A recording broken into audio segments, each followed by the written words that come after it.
esteu? Espero que estigueu molt bé. Avui parlarem d'un tema que ja vam parlar en una entrevista anterior, el mes passat, però que és un tema que el vivim molt sovint al llarg de la vida, que és quan patim una pèrdua, no? I patim un dol. Llavors, hi ha diferents àrees de la vida on ens pot passar just aquesta situació i és molt important que siguem conscients de què és el que ens està passant a nivell emocional, a nivell cognitiu i també té un impacte a nivell comportamental. I per parlar del tema del dol, i avui parlarem d'un dol molt concret, que és el dol per ruptura de parella, hem portat aquí a la nostra especialista en dol, la Carolina Llop. Hola Carolina, ¿qué tal? ¿Cómo estás? Hola, muy bien, gracias. Encantada nuevamente, un placer estar aquí. Igualmente, Carolina. Doncs la Carolina és coach i psicòloga, coach ontològic concretament, és psicòloga també, i és, com deia, és especialista en dol i en empoderament de dones.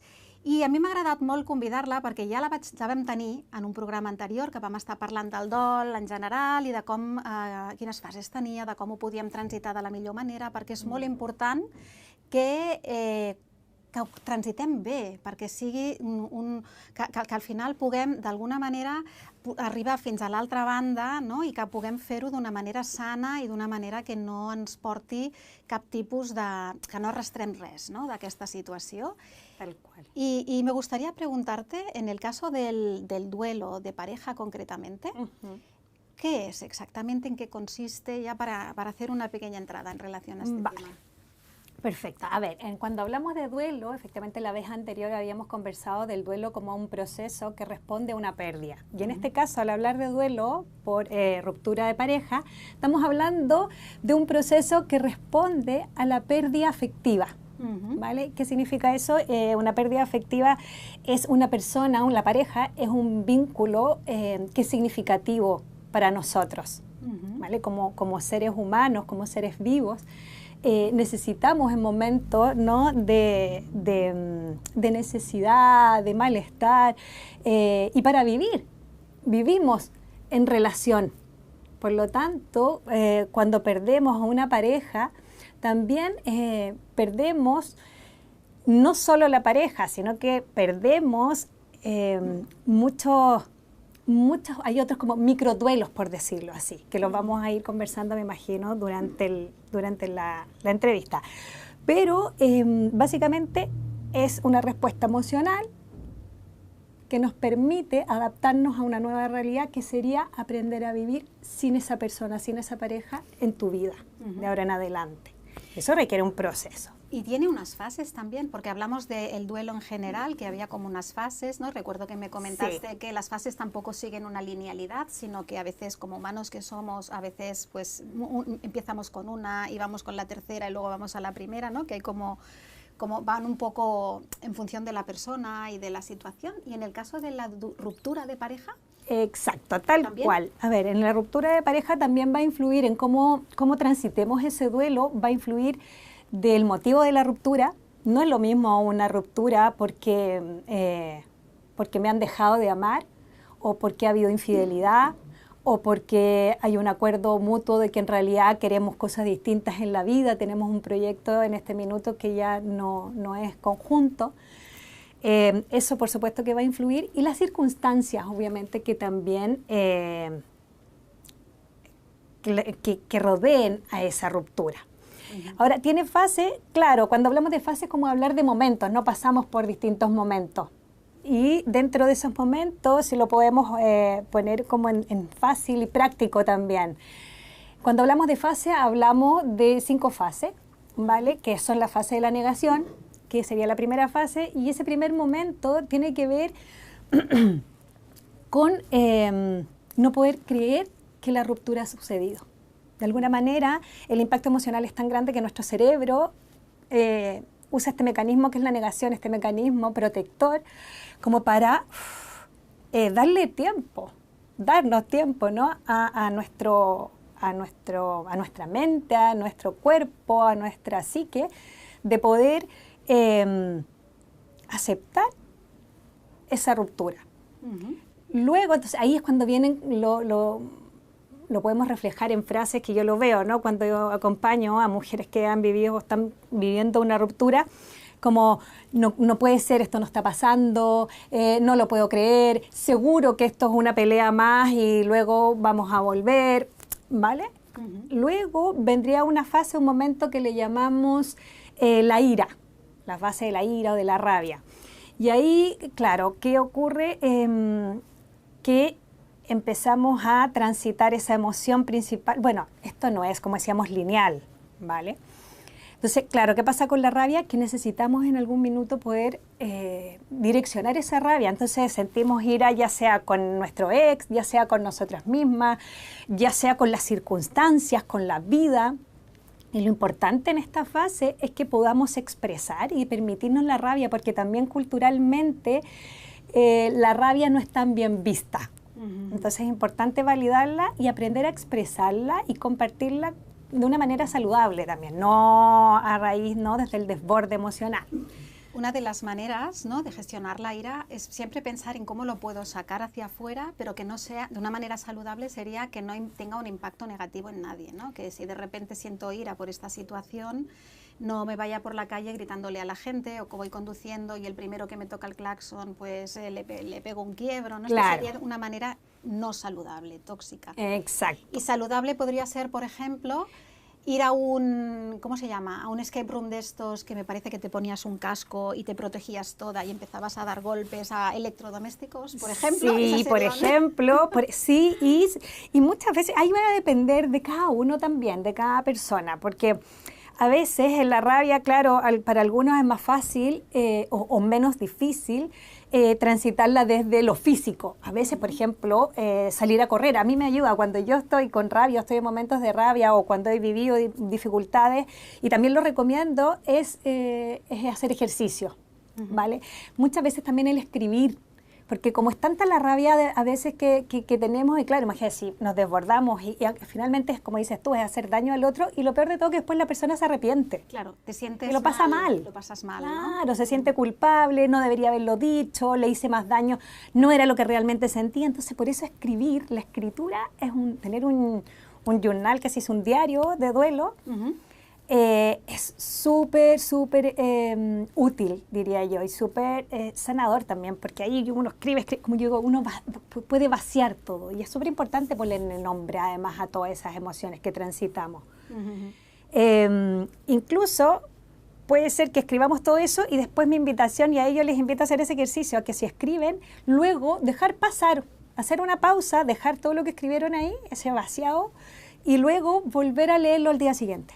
24 horas después, volver a leerlo y ver realmente qué de eso les sigue haciendo sentido al día siguiente. Si necesitan compartirlo ya verbalmente con el ex o la ex, o con algún amigo o con alguna otra persona de confianza. Se me ocurre que otra manera, ¿no?, porque al final es expresarla, no te lo quedes dentro, sino exprésalo de la manera que tenga más sentido para ti. Y una manera también podría ser una amiga de confianza, un amigo de confianza. Total. Decirle, mira, oye, necesito sacarlo, necesito ventilar, que digo yo, ¿no? Sí, total. Y un poco sacar verbalmente todo lo que llevas dentro. Eso también puede ser una manera, ¿no?, de transitar la rabia de una manera saludable. Totalmente. Y cuando tú dices eso verbalmente, claro, cuando dices... Sí, es verdad que uno se lo puede hacer verbal, lo pone en palabras, pero también el efecto a nivel físico tiene un impacto eso a nivel físico. O sea, vemos que en lugares donde incluso había tensión, al poder vaciar, y mentalmente, es un vaciado mental, emocional, físico, o sea, a todo nivel. Al final somos mente, cuerpo, emoción, por lo tanto, independiente del vehículo que ocupemos, ya sea el cuerpo, lenguaje o las emociones, finalmente, todo, mientras sea en beneficio de poder avanzar en estos momentos, bienvenido sea. Qué bueno. O sea, primero sería la negación, ¿no?, el aceptar que eso ha sucedido. Después hemos hablado de la rabia. Sí. Hemos dado 4 tips de cómo gestionarla y transitarla saludable. ¿Y el siguiente paso? Vamos en la fase 3, que dijimos que eran 5. Entonces, la fase 3 se le llama la negociación. Y aquí, ¿qué es lo que ocurre? Que claro, aparecen todas estas promesas, ¿no?, y estas ganas de retomar el contacto, de volver, la esperanza de cómo solucionar. Empiezan a aparecer las promesas también, ¿no? De ahora sí, que si volvemos voy a cambiar, lo voy a hacer distinto. Y esto también es yo digo, esto es como una fase que de alguna manera el proceso es ir amortiguando, para poder ir procesando poco a poco también el dolor que sentimos, porque es muy doloroso. Es que el cerebro es sabio, ¿no? Y el cuerpo también. Entonces, tenemos que pasar una situación muy dura, vamos buscando amortiguadores. Y claro, eso sería un poco eso, ¿no? Sí. Entonces, ahí en la negociación también es importante también porque aparece mucho la idealización, el autoengaño, y ahí es importante también poder hacer un trabajo de identificar, de contrastar con la realidad, porque también nos vamos a la idealización y resulta que la realidad es distinta. Entonces es importante contrastar eso que creemos con lo que realmente está pasando y con lo que realmente estás viviendo. Porque claro, uno se puede hacer contar, ¿no? Una historia y una narrativa de un final feliz. Pero si lo vamos a contrastar con los hechos y con la realidad... Y eso es importante también poder hacerlo con un profesional ideal, ¿no? Porque es... O no, porque te se puede mucho, haber, sí. ¿no? O hacerlo tú mismo, si te has trabajado mucho, una persona que se ha trabajado mucho lo puede hacer sola perfectamente, pero si no, también te puede ayudar alguien que te ayude a hacerte ver que estás idealizando totalmente. esa situación, ¿no? Que estás un poco perdiendo contacto con la realidad. Sí, además hay ejercicios súper prácticos también de poder hacer listados, bueno, y también, ¿no? de poder cuestionarse y poder reflexionar, hacerse preguntas. ¿Qué ejercicio propondrías para alguien que esté en la fase 3 de idealización, de pensar en la posibilidad de igual puedo volver y puedo cambiar? ¿Qué ejercicio podría hacer para...? Mira, uno que funciona, bueno, y que es bastante revelador para el momento en que se está viviendo ahí, digamos, en ese mundo un poco a veces más fantasioso, es que también en ese momento uno tiende a recordar lo bonito, los momentos bonitos de la relación, ¿vale? Entonces hay un buen ejercicio, es recordar también y apuntar aquellos momentos en que no lo estabas pasando tan bien, que no fueran bonitos, momentos de conflicto. ¿Cómo te sentías tú en esa relación, en ese momento? Si realmente también ver que esa era la relación que te estaba haciendo feliz. En el fondo poder también recordar aquellos momentos de dolor, de malestar y de conflicto. Sí, porque muchas veces el no querer, a veces el miedo a estar solo o el miedo al cambio también, ¿no? Porque igual estabas en un momento de confort y ahora tienes que empezar a vivir de otra manera. Todas estas cosas nos pueden engañar también, ¿no? Y pueden reforzar un poquito el anclarse en esa fase bueno.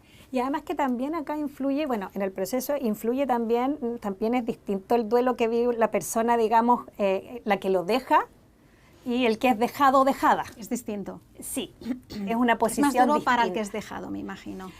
Mira, yo no podría decir que es más duro, creo que no, comparar los dolores, no, claro, creo que los dolores son tan personales. Sin embargo, suele ocurrir que la persona que toma la decisión de dejarlo ha vivido desde antes el duelo. Vale, sí. Entonces vive un duelo un poquito más desde antes. Entonces, ¿qué pasa? Que ya se ha dado el tiempo de sentir, de pensar la relación, Entonces, yo diría que va en un paso, vas en un momento más avanzado del proceso. Entonces, ya cuando decide que definitivamente no quiere estar ahí, duele igual. O sea, aquí nadie se salva del dolor. Qué bueno, me encanta. Supongamos Carolina, que la ruptura es dolor para ambas partes. Pero claro, para quien es dejado o dejada, puede ser más complejo, más complicado porque no lo espera. Por lo inesperado de la situación. Sí. ¿Y vamos por el tercero? Sí. ¿Y la cuarta fase cuál sería? Cuarta fase. Gracias por recordarme, porque si no, yo sigo. Yo voy... Muy bien, súper, te lo agradezco. La cuarta fase viene la fase que se le llama la depresión, que aquí es súper importante hacer la distinción entre lo que le llamamos en el duelo la fase de depresión con una depresión clínica. ¿Vale? La depresión clínica tiene que ver con ciertos síntomas clínicos y responden uno de manual, digamos, ¿no? El DSM, en fin, manuales de salud mental que indican indicadores puntuales. En lo que se llama depresión, esta fase tiene que ver con una tristeza profunda. Aquí es como cuando ya te das cuenta que esa persona ya no está más en tu vida y conectas con la tristeza de lo que significa perder a alguien que era valioso en tu vida y momentos valiosos, porque además cuando vives una ruptura, claro, pierdes a esa persona, pero además pierdes rutinas, pierdes muchas veces espacios de complicidad, pierdes familia, amigos. O sea, totalmente. A nivel sistémico, desde una mirada sistémica, claro, también el duelo, la pérdida afecta otros. Que son los microduelos, ¿no?, que comentabas al principio. O sea, no es el duelo por perder la pareja, sino el duelo por perder pues ese estilo de vida, esa familia, esos amigos. Exactamente. Ese espacio. Y eso genera mucho dolor. Antes, por supuesto que hay un corazón ahí, una parte tuya del corazón que se rompe. Y en esta fase de la tristeza, como digo, es una tristeza profunda. Entonces, mi invitación es no asustarse, porque a veces también el entorno, como te ve en esa tristeza profunda, o tú misma te asustas porque dices, oye, y te dicen, claro, es que estoy con depresión. A ver, y también normalizar que ese estado te lo puedes permitir, puedes liberar, te va a aliviar y va a pasar. Eso también es importante, ¿no? Porque primero permitirte sentir ese dolor, eso también es importante, porque si lo bloqueamos, entonces ya no hacemos un tránsito sano, ¿no? No hacemos ese.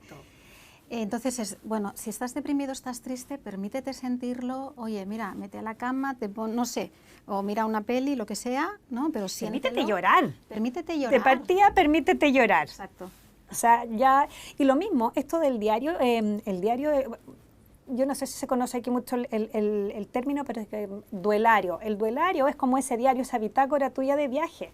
Entonces, también es un vaciado emocional que también, no solo para la rabia, sirve en cualquier momento del duelo. Incluso sirve para la vida, ¿no? Pero también escribir aquello que te da tristeza, después volver a releerlo, conectar con tu cuerpo también, ¿no? ¿Dónde ubicas esa tristeza? Si es necesario, no sé, hay personas que de repente vemos, ¿y dónde ubicas esa tristeza? Me dicen aquí, ok, lleva tus manos aquí al corazón o al pecho, hazte un masaje, o sea, en realidad cuando hay tristeza, la tristeza nos lleva a un lugar de introspección y de suavidad, a diferencia, ¿no?, que la rabia, que nos da como más impulso, más fuego, es más acción, es más tirar hacia afuera, es proyectar. Es más hacia adentro, más ¿no? hacia adentro. Fíjate que ahora estás diciendo esto y me voy a mi percepción personal, ¿no? Porque yo recuerdo momentos de mi infancia, de mi juventud, que no tenía aún estos conocimientos y estas herramientas. Mi entorno social, que es la cultura en la que vivimos, en aquel momento ocurría, ahora quizá menos porque hay más información, pero cuando yo me deprimía o tenía algún duelo por ruptura, algún novio que me había pasado, ¿no? Claro. Una situación así. Al final no te dejaban llorar, ¿no? Es como, ¿qué haces? Venga, muévete, distráete. Y yo sentía, o sea, ahora mismo la sensación era de traición hacia mí misma, ¿no? No sé, ahora estabas hablando, digo, es que realmente si tú no te permites conectar con ese dolor, estás de alguna manera traicionándote a ti misma, estás mirando hacia otro lado. Claro. Y el hecho de poder hacer esa introspección, de vivirlo, ¿no? De pasar, de liberar todo eso, de expresarlo, decir, mira, me siento mal porque me está pasando esto y siento esto, y llorarlo, es como una manera de autorrespeto también. Totalmente, y de coherencia. Y de coherencia, tan importante para tener salud mental, la coherencia. Es que es básica para tener salud mental. Exactamente, coherencia, ¿no? Entre lo que siento, lo que pienso, porque además, claro, asociado estamos hablando de este viaje emocional que transitamos en el duelo en estos momentos, pero también es importante también ir a mirar, ¿no?, qué es lo que nos decimos y qué pensamos en estos momentos, en estos distintos momentos. Ahí también hay un autoconocimiento que podemos hacer muy valioso, que nos puede servir para posteriormente sacar un aprendizaje de todo esto, ¿no? Qué bueno, el aprendizaje también. Vamos al aprendizaje porque me interesa, pero antes vamos al paso 5. Exacto. La última fase, que se le llama la fase de la aceptación. Y ahí en la fase de la aceptación, que ya un poco lo dijimos, me acuerdo la vez anterior, pero la aceptación, ¿con qué tiene que ver? Con aceptar ya esta nueva realidad y reconectar con la vida y con con ese goce, ¿no? De que vale la pena seguir viviendo. De que así todo, la vida tiene un nuevo sentido. Entonces la fase de la aceptación también es llegar a ese lugar también de paz. Aceptar nos trae paz. Nos trae paz mental. La emoción sería la serenidad, quizás. La serenidad, claro, la tranquilidad, la calma. Sí, totalmente. Es como un... ¿no? Sí, o sea, he pasado, me he permitido sentir... Y sabes que también en muchas ocasiones es la esperanza, ¿no? La esperanza de que igualmente la vida, aunque suene cliché y voy a recordar la película, ¿no? La vida es bella. Así todo. La vida es bella y vale la pena vivirla. Claro que sí. Entonces, bonito. Y una vez hecho las 5 fases del duelo por ruptura, hemos dicho, vale, entonces de aquí podemos sacar un aprendizaje, ¿no? Sí. Una vez hemos hecho todo ese camino. ¿Qué aprendizajes pueden surgir? Que me imagino que pueden ser muchísimos, ¿no? Sí, Depende de la situación y de la persona. Pero lo más habitual, yo siempre digo que en este proceso, puntualmente, además de ruptura, hay aprendizaje súper valioso, sobre todo cuando vivimos el duelo, como digo yo, desde un lugar amoroso y también transformador, como que nos lleve una nueva versión de nosotros mismos, porque claramente el duelo, cualquier pérdida, cuando vivimos el duelo no somos la misma persona. Entonces, claro, en un duelo por ruptura de persona, tú no eres de pareja, no eres la misma persona, tampoco es tu vida, también cambia, pero eso no quiere decir que sea peor, sino que puede ser a mejor, ¿no? Entonces, desde ahí es como construir también esta nueva versión de una misma. ¿Y cómo en qué ámbitos yo veo el crecimiento? En tu capacidad de resiliencia.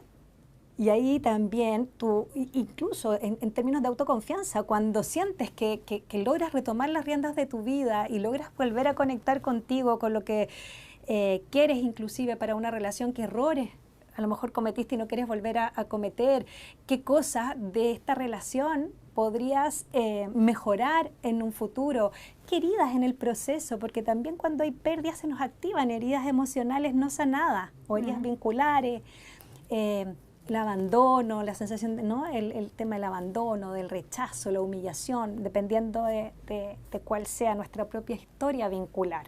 Es decir, que podemos hacer un trabajo de autoconocimiento brutal y de transformación personal y crecimiento brutal. O sea, como te digo, crecer en resiliencia, crecer en sabiduría. Al final también y confiar en esa sabiduría, porque cuando haces este trabajo de autoconocimiento, por supuesto que sales fortalecida, porque ya es puedo, sigo pudiendo, y de aquí, yo me acuerdo de una clienta que me decía, Caro, es que siento que me puedo volver a comer el mundo. Qué bonito. Como, qué sí, bueno. Claro que sí. Y una pregunta, Carolina, ¿el duelo lo viven igual los hombres, las mujeres? Es una pregunta un poco, evidentemente, ¿no? Hay muchos hombres y muchas mujeres muy distintos entre sí, pero sí, ¿tú podrías pero decir? yo tengo una postura, sí. ¿Podrías decir si se vive distinto con unos y con otros? Sí.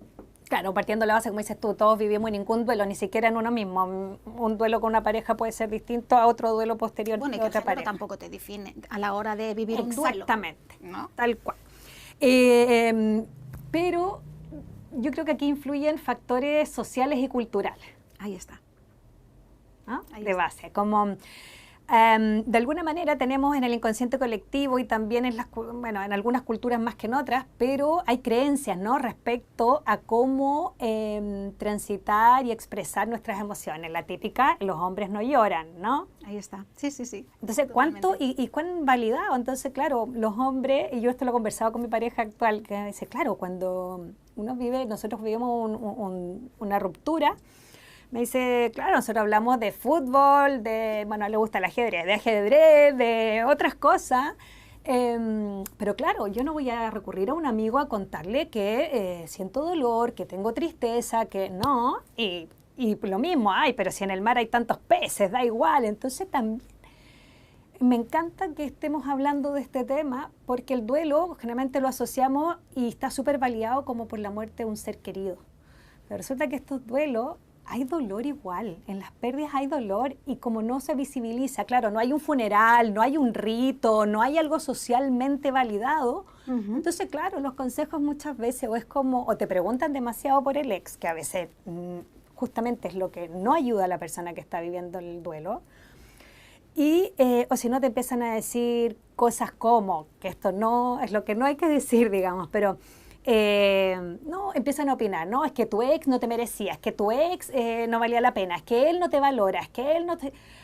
Entonces, al final, nada de eso ayuda para un proceso de duelo, porque finalmente igual eres tú la que eligió a esa pareja en algún minuto y que más allá de los errores que cada uno haya cometido, funcionó hasta un momento y luego quizás eso cumplió un ciclo.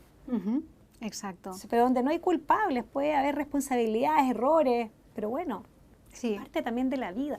Quizás lo que sería más apropiado decir es no entrar en el tema, porque si esa persona está pasando un duelo, si quiere hablar de ello ya te lo va a pedir, si no te lo pide quizás no es necesario hablar, ¿no?, de cómo está tu ex o cómo lo llevas o no lo sé. Quizás decir, bueno, estoy aquí para lo que necesites. Sí, ¿no? total. Y desde ahí, pues, darle espacio para que pida o para que, ¿no? Sí, y además que también cuando somos personas que estamos cerca, también ahí está el tema de la empatía, ¿no? Y de leer también al otro, sintonizar con lo que necesita el otro o la otra persona, porque hay personas que a lo mejor no se van a atrever tampoco a preguntarte, a pedir ayuda, a decir algo. Entonces uno puede preguntar, también atreverse a preguntar, si ¿quieres hablar del tema? ¿Quieres comentarme algo? Y a veces también el proceso de duelo, esto también quisieras así como clave, es un proceso activo, no es un proceso pasivo. Entonces también atrevernos a que cuando estemos viviendo una pérdida, una ruptura, también atrevernos a pedir lo que necesitamos. Claro, si yo necesito que alguien me escuche, es que amiga, necesito que me escuches, no que me des consejos ni nada, pero necesito contarte lo que me está pasando, lo que estoy pensando, ya vomito, así como en el papel con mi amiga. O si, amiga, no quiero hoy día que me hables nada, ni me preguntes, ni me cuentes del ex cuando hay amigos en común, por ejemplo. Claro, ¿no? es decir lo que necesitamos. Sí, vamos. Quiero salir hoy día un rato de fiesta, comer, disfrutar y ya está. Qué bueno, Carolina. Pues muchísimas gracias por todo lo que nos estás explicando, por este gran contenido de valor que estás aportando. Yo creo que es tan interesante el tema del duelo y se habla, mucho. Yo creo que se tiene que hablar más, ¿no? Y será muy interesante que puedas ser nuestra experta oficial sobre el tema de duelo aquí en Mentors. Yo encantada. Porque la verdad es que es muy interesante. Es un tema de vida, es universal y transversal. Gracias a ti y bueno, estoy para lo que ustedes también estimen que en lo que yo pueda colaborar, aquí estoy. Qué bueno. Pues muchísimas gràcies, Carolina. Encantadíssima. I a tots vosaltres, doncs bé, espero que us hagi resultat interessant el programa, que si esteu passant per un procés de dol, doncs que això us pugui aportar tranquil·litat, informació, perquè pugueu transitar de la manera més saludable possible. I com hem dit, esperem que la Carolina pugui venir algun altre dia concretament amb alguna altra situació de dol, que en passem moltes al llarg de la vida, i que tingueu molt benestar. Ens veiem ben aviat al proper programa a Mentors.